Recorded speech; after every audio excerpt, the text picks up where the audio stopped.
ನಾನು ಮಂಡ್ಯಗೆ ಕಾಲಿಡ್ತಾ ಇದ್ದಾಗೆ ಕುಮಾರಣ್ಣ ಅವರ ಆರೋಗ್ಯದ ಬಗ್ಗೆ ತಾವೆಲ್ಲರೂ ಕೂಡ ನನಗೆ ಪ್ರಶ್ನೆ ಮಾಡಿದ್ರಿ.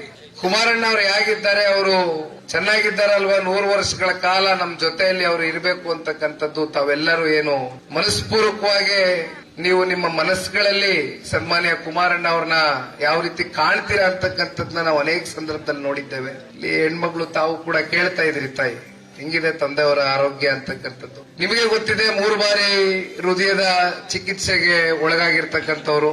ಆದ್ರೂ ಕೂಡ ರಾಷ್ಟ್ರದ ಸೇವೆ ಮಾಡ್ತಕ್ಕಂಥದಕ್ಕೆ, ದೇಶವನ್ನ ಕಟ್ತಕ್ಕಂಥದಕ್ಕೆ ಮಂಡ್ಯ ಜಿಲ್ಲೆಯ ಎಲ್ಲ ತಂದೆ ತಾಯಂದ್ರಗಳ ಒಂದು ಆಶೀರ್ವಾದ, ಒಂದು ಸಹಕಾರ, ಒಂದು ಬೆಂಬಲದಿಂದ ಇವತ್ತು ಸನ್ಮಾನ್ಯ ಕುಮಾರಣ್ಣ ಅವರು ಈ ದೇಶದ ಗೌರವಾನ್ವಿತ ಪ್ರಧಾನಮಂತ್ರಿಗಳು ಶ್ರೀ ನರೇಂದ್ರ ಮೋದಿಜಿ ಅವರ ಕ್ಯಾಬಿನೆಟ್ ನಲ್ಲಿ ಸಂಪುಟದಲ್ಲಿ ಮಂತ್ರಿಯಾಗಿ ಕೆಲಸ ಮಾಡ್ತಕ್ಕಂಥದಕ್ಕೆ ಒಂದು ಅವಕಾಶವನ್ನ ಮಾಡಿಕೊಟ್ಟಿದ್ದೀರಿ.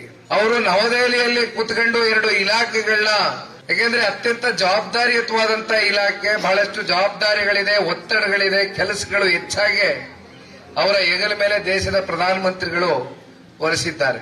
ಇವೆಲ್ಲವೂ ಕೂಡ ಸಮರ್ಥವಾಗಿ ಇವತ್ತು ನಿಭಾಯಿಸಬೇಕಾಗಿದೆ. ಆ ಹಿನ್ನೆಲೆಯಲ್ಲಿ ಡೆಲ್ಲಿನಲ್ಲಿ ಕುಮಾರಣ್ಣ ಅವರು ಕೂತಿದ್ರು ಕೂಡ ಅವರ ಮನಸ್ಸೆಲ್ಲ ಮಂಡ್ಯಲೇ ಇದೆ.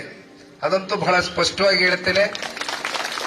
ಅವರಿಗೆ ಸಿಕ್ಕಿರ್ತಕ್ಕಂಥ ಅವಕಾಶ, ನೀವು ಅವರಿಗೆ ಕೊಟ್ಟಿರ್ತಕ್ಕಂಥ ಅವಕಾಶ, ಜಿಲ್ಲೆಯ ಜನತೆ ಶಾಶ್ವತವಾಗಿ ಇದನ್ನ ಮನಸ್ಸುಗಳಲ್ಲಿ ನಿರಂತರವಾಗಿ ಯಾವತ್ತಿಗೂ ಕೂಡ ಕುಮಾರಣ್ಣನ ನಾವು ಎಂಪಿ ಆಗಿ ಆಯ್ಕೆ ಮಾಡಿದ್ವಿ, ಕೇಂದ್ರದಲ್ಲಿ ಸಚಿವರಾಗಿ ಆಯ್ಕೆ ಮಾಡಿದ್ದೇವೆ.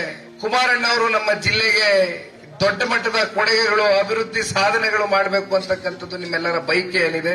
ಅದಕ್ಕೆ ಪೂರಕವಾಗಿ ಸನ್ಮಾನ್ಯ ಕುಮಾರಣ್ಣ ಅವರು ಕೂಡ ಚಿಂತನೆಯನ್ನ ಮಾಡ್ತಾ ಇದ್ದಾರೆ. 100ಕ್ಕೆ 100ರಷ್ಟು ನಿಮ್ಮ ಆಶೀರ್ವಾದ ಇವತ್ತು ಸನ್ಮಾನ್ಯ